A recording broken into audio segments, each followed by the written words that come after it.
बिस्मिल्लाहिर्रहमानिर्रहीम। अस्सलाम वालेकुम डियर स्टूडेंट्स, कैसे हैं आप सब। उम्मीद करता हूँ खैर आफियत से होंगे। स्टूडेंट्स, आज के लेक्चर में हम class 11 mathematics unit number 7 permutations and combinations का स्टार्ट करेंगे। बच्चे, इस वीडियो में हम एक्सरसाइज 7.1 से पहले जितनी भी डेफिनेशंस, कॉन्सेप्ट या एमसीक्यूज या एग्जांपल्स बनती हैं उनको कवर करेंगे। याद रहे, किसी भी एक्सरसाइज को स्टार्ट करने से पहले डेफिनेशंस, कॉन्सेप्ट, एग्जांपल्स को करना बहुत ज़रूरी है ताकि आने वाले एक्सरसाइज के क्वेश्चन में हमें आसानी हो। चलें स्टार्ट करते हैं। चैप्टर का नेम है परमुटेशंस एंड कम्बिनेशंस। सबसे पहले इसमें हिस्ट्री बताई जाती है कि परमुटेशंस के जो फादर था उसका नेम था Augustin Louis Cauchy. MCQs point of view से बहुत इंपॉर्टेंट है, टिक कर ले। आगे कहा जाता है, नेम है Blaise Pascal and Pierre de Fermat gave an idea to generate the combinations of objects. आगे हम परमुटेशंस कम्बिनेशन के बारे में पढ़ेंगे। कम्बिनेशन का जो कॉन्सेप्ट दिया था वो हमें दिया था इस पर्सन ने, Blaise Pascal Pierre de Fermat ने। आगे एक पर्सन है Pascal and Leibniz are the founder of modern combinatorics. ये 3 एमसीक्यूज हैं, ये आप याद रखें। आगे बच्चे, एक टर्म है फंडामेंटल प्रिंसिपल ऑफ काउंटिंग। बच्चे, फंडामेंटल प्रिंसिपल ऑफ काउंटिंग हमें बताता है कि अगर हमें कोई भी चीज़ है वो बनानी है तो उसके लिए हमारे पास कितनी चॉइसेस हैं। ठीक है, हम किसी भी चीज़ को हासिल करने के लिए हमारे पास चॉइसेस कितनी हैं। मिसाल से समझते हैं, एक पर्सन है दानिश, जिसके फादर ये चाहते हैं कि वो टेबल बनाए, यानी कि मेज़ बनाएं। ठीक है, अब डिफरेंट मटेरियल्स के आपको पता है मेज़ टेबल्स होते हैं, कुछ वुड के होते हैं, लकड़ी के होते हैं, कुछ प्लास्टिक के होते हैं, कुछ शीशे के होते हैं, कुछ मार्बल्स के होते हैं। ठीक है, अब इसके पास ये चॉइसेस हैं 4 तरह के मटेरियल्स की, दानिश के फादर के पास। और शेप्स जो उनसी हैं, डिफरेंट शेप्स के भी टेबल्स होते हैं। सर्कल में भी हो सकता है, स्क्वायर में भी हो सकता है, रेक्टेंगल में भी हो सकता है। ठीक है, अब हमने देखना है कि दानिश के फादर के पास चॉइसेस कितनी हैं। ठीक है, तो इसके लिए आपने क्या करना है, उसने बताया हुआ है कि इसको याद रखने के लिए एक ट्री डायग्राम होती है। जैसे कि नेक्स्ट पेज पर देखें जी, देखें हमारे पास 4 तरह के मटेरियल थे। Number 1 would, plastic, marble and glass, ये 4 तरह के मटेरियल थे।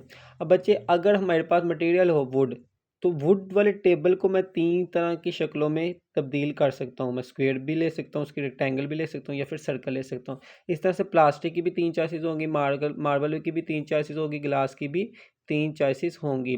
तो टोटल मेरे पास कितनी चॉइसेस आएंगी, तो ये देखें। देखिए 4 मटेरियल्स हैं और आपके पास 3 तरह की शेप्स हैं, तो 4 को 3 से आपने सिंपल मल्टीप्लाई कर लेना, तो आपके पास चॉइसेस आएंगी 12 चॉइसेस। ठीक है, तो आसान तरीका क्या है कि आप ट्री डायग्राम बनाएं, या फिर आपके पास जितनी भी आपके पास शेप्स होंगी और जितने भी मटेरियल्स होंगे उनको आपस में मल्टीप्लाई कर लें, तो टोटल आपके पास चॉइसेस आ जाएंगी। अब इस चॉइस में से उनकी मर्जी है कि वो कौन सी चॉइस को एक्सेप्ट करते हैं और अपनी चीज़ को बना लेते हैं। ठीक है, तो ये हमें कौन सी टर्म बताती है, ये टर्म बताती है फंडामेंटल प्रिंसिपल ऑफ काउंटिंग। ये लिटिल कॉन्सेप्ट आपने बस ज़हन में रखना है। ठीक है, इसका नेक्स्ट, ये उसकी स्टेटमेंट भी मैथमेटिकली प्रूव की हुई है, तो ये पेपर पॉइंट ऑफ व्यू से बिल्कुल भी इंपॉर्टेंट नहीं है। ठीक है, तो इसमें भी वही कहता है कि अगर आप वेस कैलकुलेट करना चाहते हैं तो आप एम एन को मल्टीप्लाई कर दें। जैसे कि हमारे पास यहाँ 4 यानी कि एम, यानी कि हमारे पास जो भी मटेरियल्स थे और कितने वेस थे, कितनी शेप्स थी, उससे मल्टीप्लाई करना, और इधर वेस को एन का नाम दिया हुआ है, तो सिंपल हमने एम एन से मल्टीप्लाई कर लेना होता है। ठीक है, तो ये हमें बताता है फंडामेंटल प्रिंसिपल ऑफ काउंटिंग। इसके बाद बहुत इंटरेस्टिंग एग्जाम्पल इसने लिखी हुई, कहता है if 3 dies are roll together. Dies किसको कहते हैं, डाइज कहते हैं बेसिकली लिडो के दाने को। छोटे होते सब खेलते होंगे लिडो। ठीक है, तो लिडो के दाने को डाइस कहते हैं। अब एक डाइस नहीं लेना, हम 3 तरह के डाइस लेना, मतलब कि 3 लिडो के दाने आपने फेंकने हैं। तो कहता है कि अगर 3 लिडो के दाने फेंके जाएं, how many total numbers of ways occurs, तो कितने तरीकों से वो दाने आ सकते हैं। मसलन कहने का ये देखें, मैंने 3 डाइस लिए और उसको फेंका। ठीक है, हो सकता है पहले के ऊपर 1 आए, दूसरे के ऊपर 2 आए, तीसरे के ऊपर 6 आए। तो इस तरह से अरेंजमेंट तब्दील होती रहेगी, कभी पहले पे 6 आ सकता है, दूसरे पे 1 आ सकता है, तीसरे पे 6 आ सकता है। तो कहते हैं कितने तरीकों से ये नंबर डिफरेंट आ सकते हैं, तो बहुत आसान है। देखें, अब इसमें क्या करना है, देखें आपके पास मैक्सिमम नंबर जो सा होता है वो होता है 6, और डाइस कितने थे 3, तो 6 की पावर 3 इज इक्वल टू 216। 6 की पावर 3 इज इक्वल टू 216। ये आपके पास इतने वेज से वो जो से आपके पास लिडो के दाने हैं ना, उनके ऊपर नंबरिंग आ सकती है। ठीक है, तो ये हमें किसने बताया, फंडामेंटल प्रिंसिपल ऑफ काउंटिंग ने। अब बच्चे आगे देखें फिक्टोरियल। फिक्टोरियल बहुत इंपॉर्टेंट है, क्वेश्चन में ये यूज़ होना है। अब याद रखें कि जो सब फिक्टोरियल है ना, वो सिर्फ और सिर्फ होल नंबर्स के लिए डिफाइंड होता है। किसके लिए? होल नंबर्स के लिए, इंटीजर्स वगैरह के लिए, माइनस वालों के लिए, ठीक है। इंटीजर्स में माइनस वाले भी होते हैं ना, उनके लिए डिफाइंड नहीं होता है, सिर्फ और सिर्फ होल नंबर। होल नंबर कौन से होते हैं? 0 1 2 3 4 up to so on. Whole numbers के लिए फिक्टोरियल डिफाइंड होता है। इसके बाद सेकंडली आपने ये याद रखना है कि फिक्टोरियल का सिंबल क्या होता है।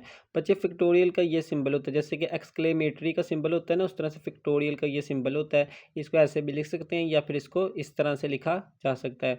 अब इसका फार्मूला क्या होता है? एन फिक्टोरियल का n into n minus one, मतलब जो भी n होगा उसमें से एक कम करना है, फिर एक कम करना है, करते करते करते 3 पर आना है, 2 पर आना है और लास्टली 1 पर आना है, ठीक है। लास्ट नंबर कौन सा होता है? 1 होता है। एंड फॉर एग्जांपल, मिसाल के तौर पर 5 का फैक्टोरियल निकालना है, तो कैसे लिखा जाएगा? 5, फिर एक कम करो 5 में से 4, फिर एक कम करो 3, फिर एक कम करो 2, फिर एक कम करो 1। तो 5 4 3 2 1, इन सबको मल्टीप्लाई कर दो, जो आंसर आएगा वो किसका होगा? 5 फैक्टोरियल का, ठीक है।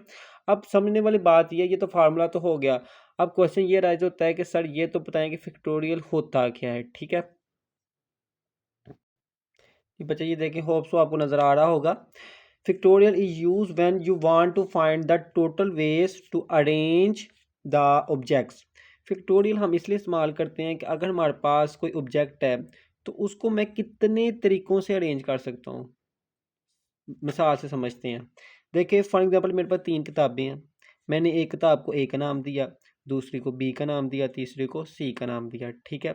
अब मैंने ये देखना है कि ये जो सी 3 किताबें हैं, इनको मैं किस तरह से अरेंज कर सकता हूँ। पहले ए को रखूँगा, फिर बी को रखूँगा, फिर सी को रखूँगा। एक तरीका तो नहीं ना है, कितने तरीके हो सकते हैं। तो उसके लिए मुझे 3 किताबें, तो 3 का फैक्टोरियल लेना पड़ेगा। अकॉर्डिंग टू फार्मूला 3 2 1 मल्टीप्लाई किया, 6 आंसर आया। इसका मतलब 6 तरीकों से मैं अरेंज कर सकता हूँ। अब देखते हैं कैसे। फर्स्टली तो हो गया ए बी सी, फिर मैं ए को यहीं रहने देता हूँ, बी और सी के अरेंजमेंट तब्दील कर लेता हूँ, बी सी को सी बी कर दिया। नेक्स्ट में मैं बी को पहले ले आता हूँ, ए फिर सी, बी वहाँ ही रहने देता हूँ, ए और सी की अरेंजमेंट सी ए बना दी। फिर पहले नंबर पे सी को ले आए, ए और बी लिख लिया, सी वैसे ही रहा, बी ए कर दिया। तो ये 6 हो सकते हैं, 6 के अलावा कोई भी नहीं हो सकता। तो कैसे पता लगा? फिक्टोरियल से। तो फिक्टोरियल हम इसलिए इस्तेमाल करते हैं ताकि हमें ये पता लग सके कि हमारे पास जो ऑब्जेक्ट्स हैं उनको मैं कितने तरीक़ों से अरेंज कर सकता हूँ। अब नेक्स्ट बच्चे 7.1 के रिलेटेड 3 एग्जांपल्स हैं और ये बहुत इजी हैं, ये बुक से ही आपको इंशाल्लाह समझ लग जाएगी। इसमें ये कहा जाता है evaluate 8 factorial over 6 factorial. Evaluate का मतलब होता है हल करना, ठीक है। बच्चे 8 फैक्टोरियल का फार्मूला मैंने आपको बताया था, 8 है, फिर एक कम करना है, 7 कम करते करते 1 पर लेकर आना है।